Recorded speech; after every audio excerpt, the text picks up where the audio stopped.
And now for the third part of our tutorial, let's take care of the creation of our MCP tools. We are going to create the Get Projects tools to retrieve all the projects and add that to index. Then we are going to do the same for the folder contents. We are traversing the structure until this point. We are also going to do the same for the issues and the issue types. Okay. And at the end, we are going to test this using the MCP Inspector and connecting to our MCP and testing the Git Projects tools. So let's go ahead. Enough of the presentation. First thing we need to do is create this getprojects.js file inside our tools folder. So let me copy this name, and in cursor, I can go to this tools folder, new file, and create Git projects. Now we copy and paste the code from our tutorial. And let's see what we have here. We are implementing the data management client. We already defined the data management client in our utils.js, taking advantage of the data management SDK. And from there, we first need to retrieve the hubs. And with that, all the hubs that have been provisioned by with our client ID, and also the hubs that we have added with our where we have added our secure service account. So the intersection of these two groups will be appearing here. And for each one of our accounts, we are going to return call the get hubs endpoints, passing the account ID, and then returning the project name and project ID. Okay? We are always defining, every time we create a tool, we define a tool, we are going to specify a title for this tool, the description used by the client, desktop, cloud desktop, or even cursor or VS Code. This is very helpful for the client to define which tool to call depending on the natural language message you type. Like, I want to retrieve all my projects, I want to retrieve all my issues. So if you start with issues, you might need a project input. So, and that's how it works. In this case here, this tool don't need any schema, because we are retrieving all the projects from all the hubs we are connected, we have access to. So we don't need to specify the hub ID. We get the hubs and then the projects. And return is also specified here, with the content being text, a text, and the text output containing the project name and project ID. Okay. Now, next step, we are going to do the same for the folder contents. So let's copy the name of this JS file, create a new one inside the tools folder, copy and paste the content from our tutorial. And in here, we have, once again, the title and description to help identify when to call this tool. But in this case, we need to specify some specific IDs, some specific inputs, sorry.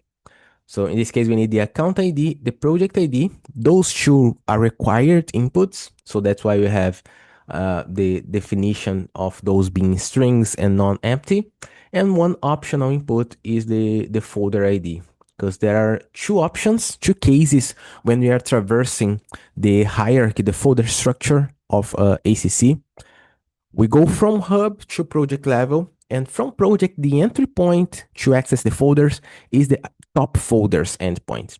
So when calling the top folder endpoints, we don't need to specify any folder ID. We just need to specify the account ID and the project ID. Top folders are folders like the project files one. And below that level, if you need to traverse the folder structure, we always need to call the get folder content endpoint. And that's going to retrieve all the content of a folder that can be additional subfolders or items, and items will have versions. So if you find, as an example, as a response to this endpoint, a list of folders, we can then call these endpoints once again until we traverse the complete structure. This is not the scope of this tutorial, but it is always good to understand that. And after the definition of the inputs, we are returning a callback with two returns. One is the human readable and one is structured JSON content. Here we have as contents, the JSON structure, and inside content we have the human readable. So we have these both options. Again, we are returning the name, the attributes display name, in this case, in this case of files, yeah, and the ID as well, in case we need to take advantage of these folders for any other additional request. Okay.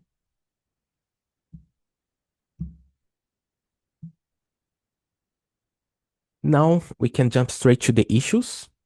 Let's use the get issues endpoints. We first need to create the get issues file to store the logic of our tool to retrieve the issues. Once again, title, description, the required input, it can't be empty. We need to retrieve the issues from one specific project. In here, we are taking advantage of the issues client created in utils, and issues client is taking advantage of issues SDK for Node.js. Okay. And return once again, callback with the human readable and JSON content.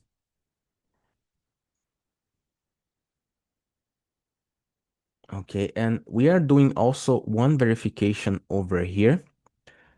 There is one difference, one key difference when you query data from ACC using data management or using one Autodesk Construction Cloud specific API.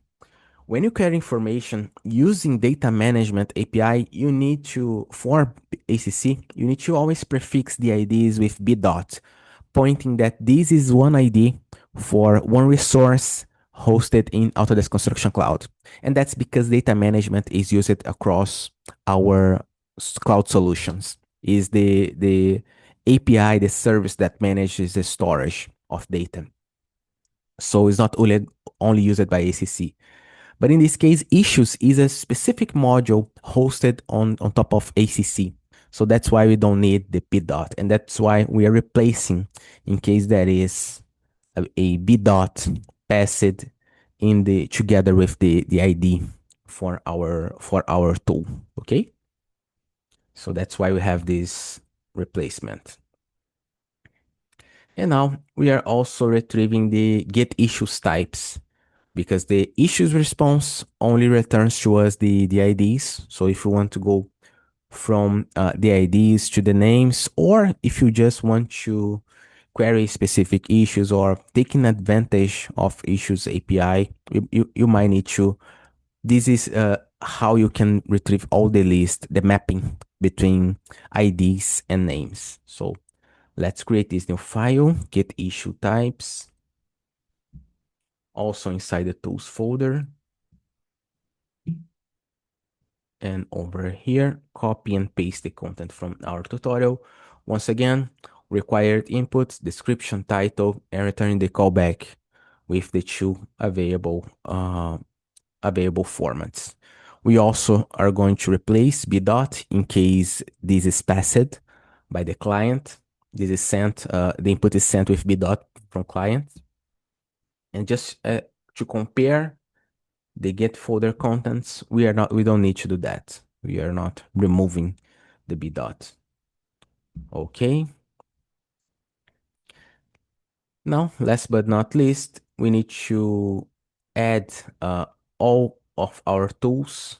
At the end, our file index file should look like this. I forgot to add one by one, but you can just add all of them now.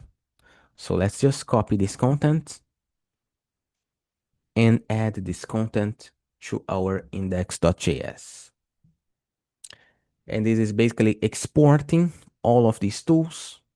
Those tools are exported to the server over here for this line.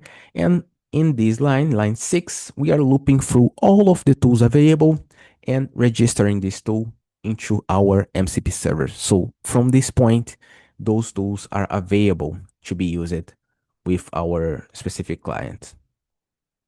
Okay, so let's give it a try. Once again with our inspector.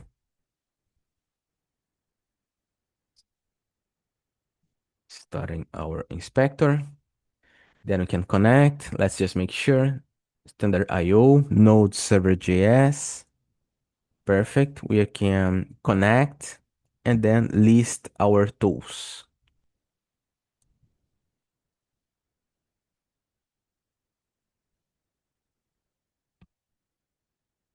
And we have all of our tools over here. All of our four tools, including their descriptions, are available here.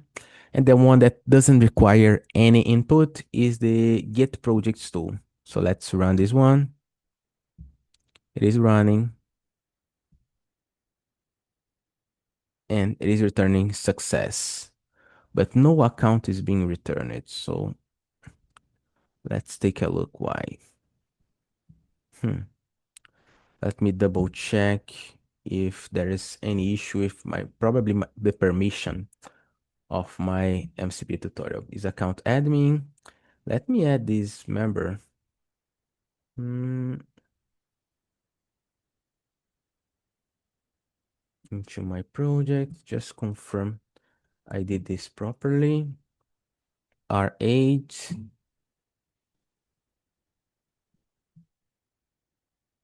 Account admin.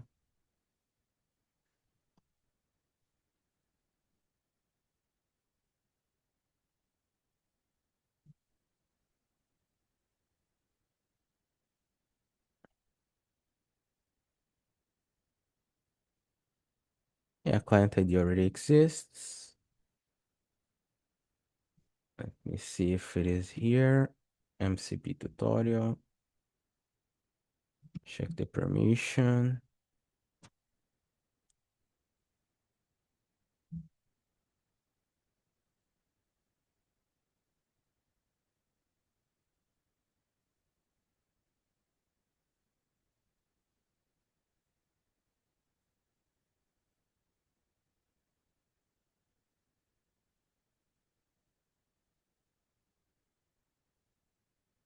Let me add this member to one specific project.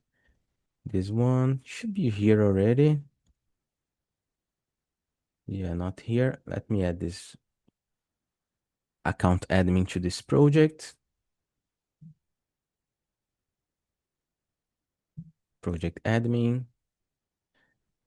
Invitation sent. And let's run once more. Yeah, now it works.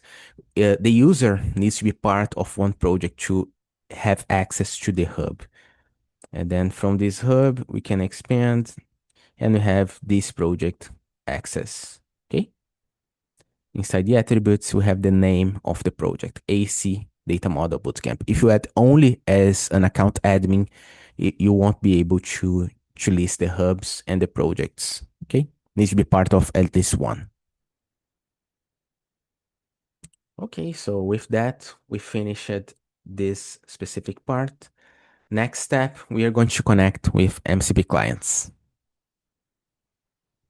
Before that, let's just do a quick break. See you soon.